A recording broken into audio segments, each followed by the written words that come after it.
countrymen, just to give you the current situation.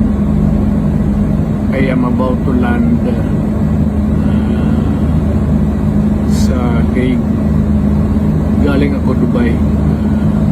Stopover for it's a long haul, it's a long flight. Okay ako. Do not worry. And I think this is something to do with the law and order noon.